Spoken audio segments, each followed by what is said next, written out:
This is Talk of the Town, a weekly program featuring community events happening in and around Northeast Michigan, with your host, Nancy Smitham, and get the latest from Alpena Community College with Don McMaster. And now, today's Talk of the Town. Good morning and welcome to Talk of the Town. I'm Nancy Smitham. My first guest today is Brad Summers from the Boys and Girls Club. Hi, Brad. Hi, Nancy. As we were talking just before we started taping with our next guest, Natalie from Huron Humane Society, talking about the great things in our community. And when I think about the Boys and Girls Club, it's great. For $15 for a family, you can have your children go to the Boys and Girls Club during spring break, during snow days, during after school, being mentored by great people, play games, have help with the homework, and get a meal and a snack. Yeah, that's the best deal in town. And even throw in volunteer opportunities yes. too. I mean, all those things for $10 for an individual or $15 for a family, and you can have 100 kids in your family if you wanted to for that $15.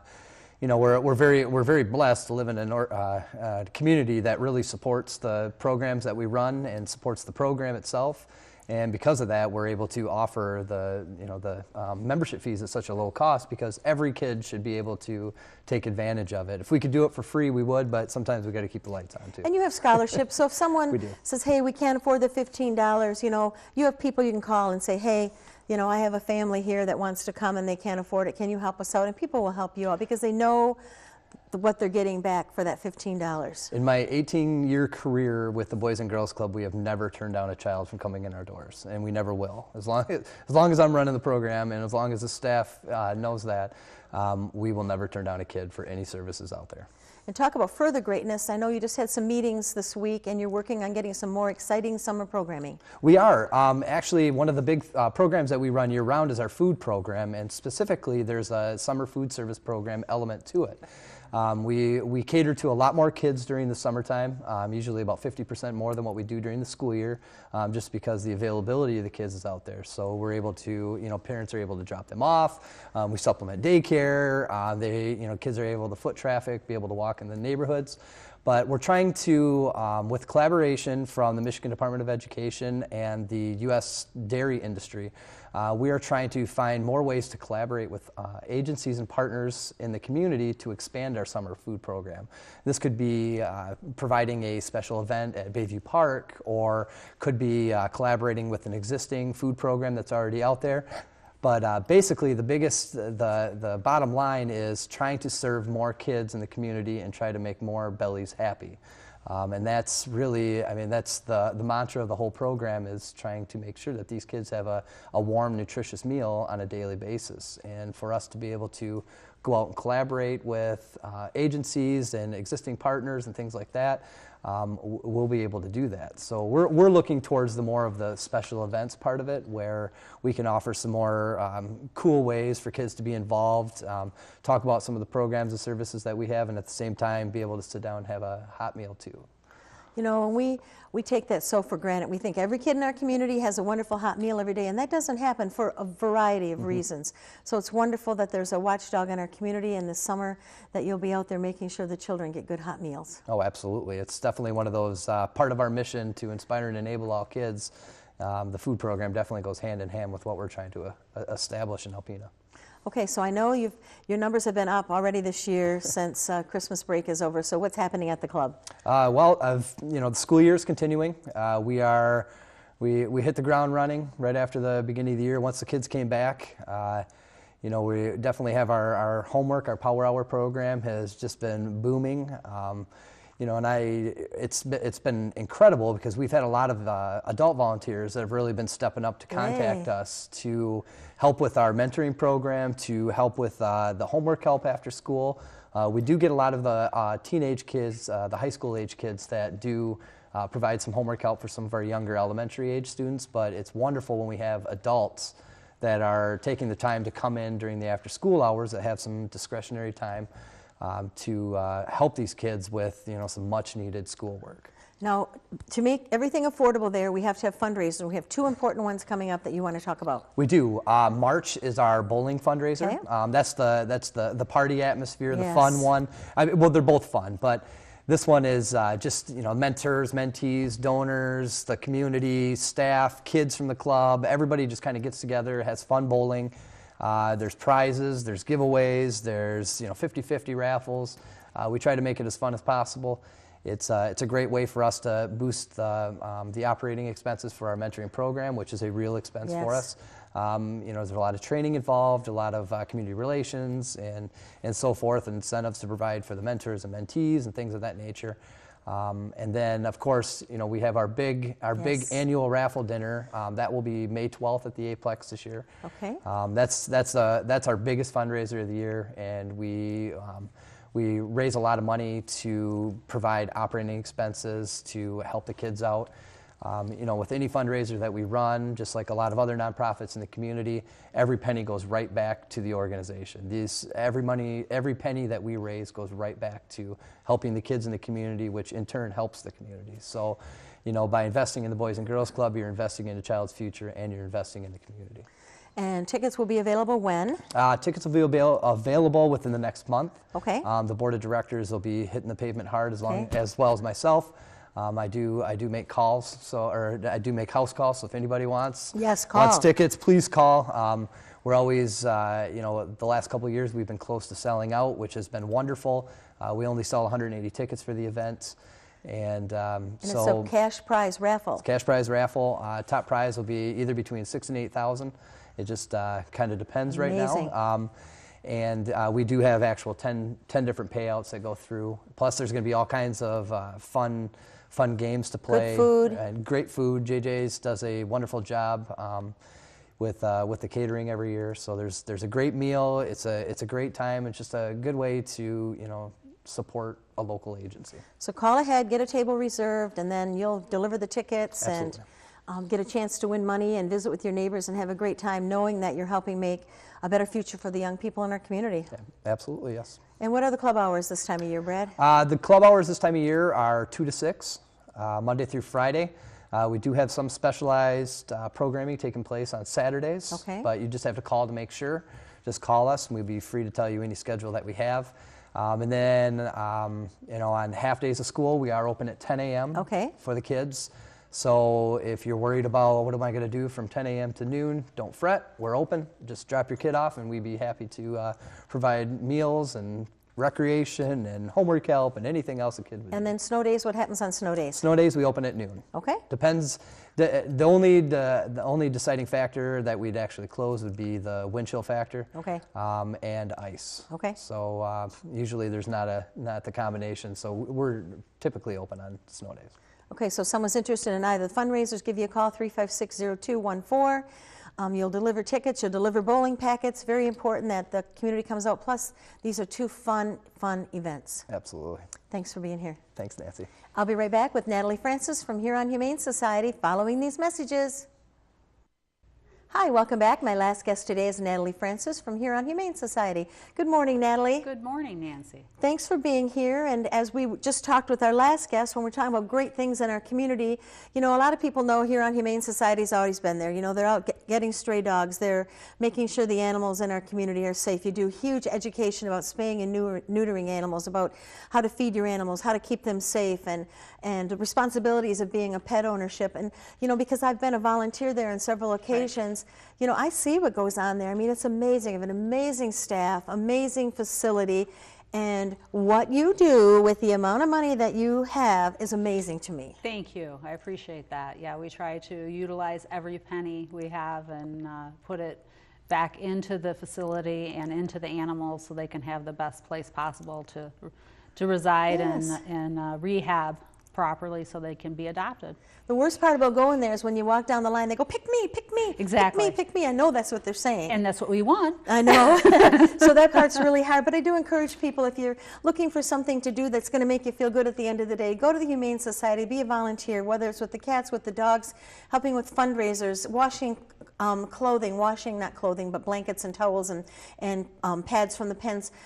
Drop off some dog food, drop off some cat food, whatever it is. Give them a hand out there because it's amazing how wonderful you do out there with what the resources that you have. Exactly, and we have the volunteers that like to work with the animals, and then we have other volunteer opportunities outside of the facility as well. If people want to walk dogs or they want to help with fundraisers or things like that too, because there are people that just can't come out to the shelter. They just feel like it's just too hard for them. So we do have other volunteer opportunities as well. And speaking of fundraisers, your biggest fundraiser, the gala. Everyone knows about the gala because for years it was held at the Holiday Inn, the Sanctuary Inn, and now this year, due to the fact that it's grown too huge, you had to move it to a new venue, and it's going to be at the Knights of Columbus Hall. Right. It's going to be on March 18th, but this is the most important fundraiser that you do all year long. It is. It's our biggest fundraiser of the year.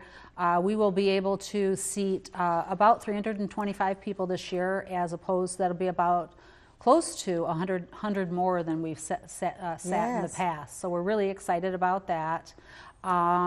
We're going to change it up and have a DJ this year. So when we're checking out, in the past we've had a problem where right after the auction's over, there's no entertainment or anything, so people want to check out and leave, and we've had a little bottleneck with that. So we're hoping that people will stay, enjoy some music, maybe even do a little bit of dancing, and give them a little bit more opportunity to check out.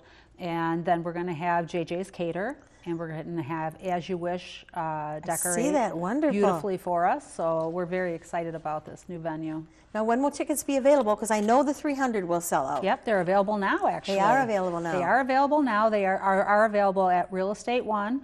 Lori is our ticket person to go to, and she's keeping track of everything. So they are only available there, and that's just so we can keep a good eye on how many we have, so there's no mistakes in overselling or underselling. So.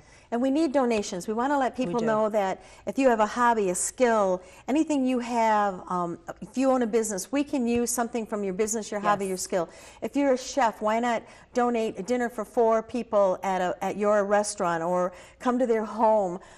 You know, if you do landscaping, why not donate 5 hours of landscaping at someone's home? There's so many things, and people will bid on these items and they'll sell, and that's how we make the money. Exactly. If you anything you could think of, pontoon rides. If you're on the lake and you own a pontoon, that was a big auction item one year. Somebody owned a pontoon and they did hors d'oeuvres and drinks. That was me. Yeah, that was you. That was us. Yeah, that was us. And it did. And you had a good time with that one. We had so much fun, and it was a simple, easy thing to do. We met some people who've become lifelong friends doing that. Yeah. So just anything like that, and if you're artsy and craft, and you like to do crafts, and I know my stepdad does lamps, so he donates a lamp, or tables or things like that. Sometimes people don't even think they have something sitting around, and they don't understand that might be something great that people would like. So. And same thing, you can drop those auction items off at Real Estate One. Real easy to find. It's on Chisholm Street in Alpena. Always a parking spot in front or in back. Right. Come on in, drop it off, and buy a ticket while you're there. Exactly. And we'll have raffle tickets available after the 11th. Okay. 50-50 raffle tickets. So. Okay, and also your adoption has changed a little bit, so we want to talk about that today too. It has. We have had the same prices for adoptions, as long as I have been working there, which is about 14 years now. So we did raise our rates, not too much, but our adoption fees have been raised. Okay. Cats are now $50. Dogs are $75, and puppies are $100. Okay. Still a huge value. They get their first set of shots, and a lot of times their booster. Okay. Cats are tested for feline leukemia. They get spayed and neutered. Okay. Dogs, same way, get their first set of shots and also their booster. Dogs also are microchipped and spayed or neutered. Wow, that is a value. So it's a good value still. We just needed to, everything's going up in price, so we needed to raise ours up a little bit as well. And we want to let you know too that if you come there and you say, oh, I want to adopt this dog, there are some rules and regulations that follow that adoption. We don't just hand our animals out to anyone. Right. There is a application that needs to be filled out. And we just want to let everyone know that just because somebody fills out an application and they're the first one doesn't mean that you're going to get the dog, or you're not going to get the dog. If someone else is interested, please come and fill out an application, because it goes to the best fit the best family that animal will go to, because some dogs might not do well with young children. Right. Or some dogs might not do well with Other animals. Other animals. So we want to make sure that each animal goes to the best family possible. So I just want to encourage people, just because there's already one application in on an animal, please still come in and fill out an application and meet the animal. Okay, we're running out of time quickly here, but we want to mention the retail store, which is going unbelievably phenomenal. Yeah, we're really, really proud of the store. It's down on Chisholm Street, 213 West Chisholm, and it's all things that are donated by the public.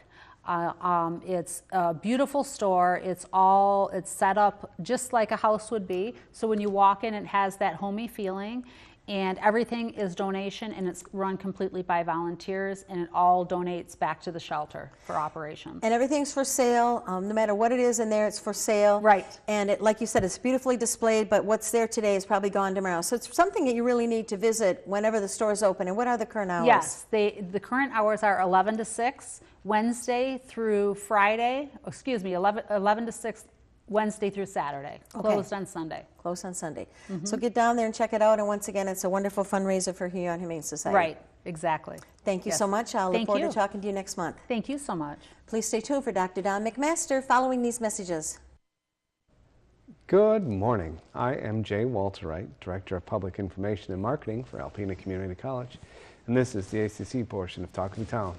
With me again this morning is Nick Breggy, our Director of Facilities. Welcome, Nick. Thank you. It's always a pleasure to have you on the show. You always have such great information for us to talk about. Glad to be here. I think we're going to start with a topic that most people are thinking about at this time of the year, which is inclement weather, snow and ice and those types of things, and how it impacts people using the college facilities and attending classes. So why don't you start in general by talking about how does the college gauge make the decision to close or delay classes? Well, typically, if we know that a storm is coming, I set my alarm very early. Really early? Yeah. I try to get out on the road between 4:30 and 5 o'clock. And what I'm usually looking at is conditions at the campus and getting to the campus. So main road conditions, and then what are our parking lots and our sidewalks? What is the condition there? If there's a question about whether or not the parking lot or sidewalks are safe or manageable, then we'll look at what weather is coming at us. So over the next 5-6 hours, are we going to continue to get snow? If the conditions are icy, are they going to continue to be icy? Or will we have an opportunity to clean up the mess and get everything situated before classes? Plow the lots and the sidewalks. Exactly. So the weather forecast is one component. The current conditions are another. And one of the other things I look at, the Department of Transportation has cameras located at different points around our service district. So up by Rogers City, west of Alpena, south of Alpena, I can look at these cameras and see how widespread the issue is. If there's snow covering all of those areas, then I know that most of our students are going to be affected on their drive. That's a very good point. A lot of people don't realize that our students come from a very wide geographic range that are coming to Alpena or the Oscoda campus. Some students drive more than an hour, up to 2 hours to get to our campus. So with that wide geographic range, there's differing levels of precipitation and conditions, and that does factor into what the college decides. Absolutely.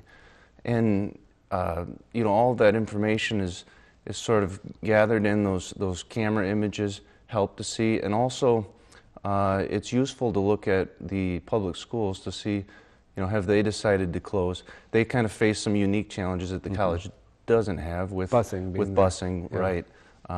So the public schools being closed doesn't necessarily warrant the college being closed because of those differences. As well as many of our classes may only run once a week, and having one day off really is a big impact for some of those courses. So we have to be very careful about being too liberal with closing the college, but on the other hand, we have to make sure that the college itself is safe for people to walk around and to drive on. So Sure. all of those data points are kind of evaluated, and then we begin the discussions, usually before 5:30 a.m. Between myself and the Vice President of Administration and the President of the college, and if there's any question as to whether or not there's a problem, then we all discuss it. I wake them up and we talk and try to make the decision as early as possible, before 6 a.m. We have employees that report to work at 6 a.m., so we want to make sure that we catch everyone before they go out if it's dangerous outside. So that's the procedure I've been using over the last year and a half or so, and it's not perfect, but it's you try to gather as much information as you can and make a decision based on imperfect information. So Sure. Well, my part of the story is that I usually get a phone call around 5:30 in the morning. I'm very groggy at that point, but I speak with the Vice President for Administration and Finance and find out what the college's decision is based on your discussions with him. People have asked me, what is the best way to find out if the college is closed? And I'd have to recommend to them that they sign up for the school messenger service from the college. It'll send out text messages and email messages and voicemail messages for school closures or canceled classes or that type of thing. So that is the quickest way for people to find out. The message will go out on School Messenger not very long after I find out about it. So if you're interested, sign up for School Messenger. The public can do that, so can our students. The website, the ACC website, which is alpenacc.edu, is the second place to check if you have internet connection. We will run a banner up at the top that says the school is closed or class is canceled until a certain time. So that's also a great place to find the information. If all you have is a phone, you can call the college, and the voicemail message that runs will be updated as soon as possible. So between those three methods, the public can find out very quickly if they have any questions about whether or not the college will be operating. For those people who use Facebook, there will also be messages there. Lots of ways. Well, we only have a couple minutes left, but I wanted to give you a chance to talk about all the wonderful things that the Campus Beautification Committee is doing. So give us a rundown. Well, some of the projects that we recently finished or are in the works are we have some new classroom chairs. We're going to start updating our furniture in the classrooms, and we went through several different models of chairs, and we chose the best fit for all the stakeholders, students, faculty, everyone. And so we're pretty excited about updating the furniture. Second, we have some very nice display boards in the center building that kind of show the campus community theme, and that was a joint effort between Tim Kuhnlein and Jess Rupert, and then the facilities group to get it kind of out there, and it's really, it turned out well. So those are hanging in the center building. Some of the other things we've been working on are lighting upgrades, some sustainability projects. We're converting some high wattage 400 watt metal halide fixtures to LED. So the amount of savings there, we're going from 400 watts down to 150 watts each, and there's 10 of these fixtures, and they typically light about 16 hours a day. That's a big savings. It is. It ends up being a payback period of less than a year and a half. So it makes sense financially, and it makes sense for our sustainability efforts as well. Well, those are all good things that we're trying to do. That's all of our time, Nick. Thank you for joining me. Yep. Thank you. And thank you for joining me. Once again, I am Jay Walter Wright, Director of Public Information and Marketing for Alpena Community College. And this is Talk of the Town. This has been Talk of the Town with your hosts, Nancy Smitham and Don McMaster. For a list of events taking place in Northeast Michigan, please visit our website at wbkb11.com and click on the community link. This has been a Thunder Bay Broadcasting Corporation production. The Talk of the Town furniture and set design are provided by Young Appliance Art Van Furniture on US 23 South in Alpena.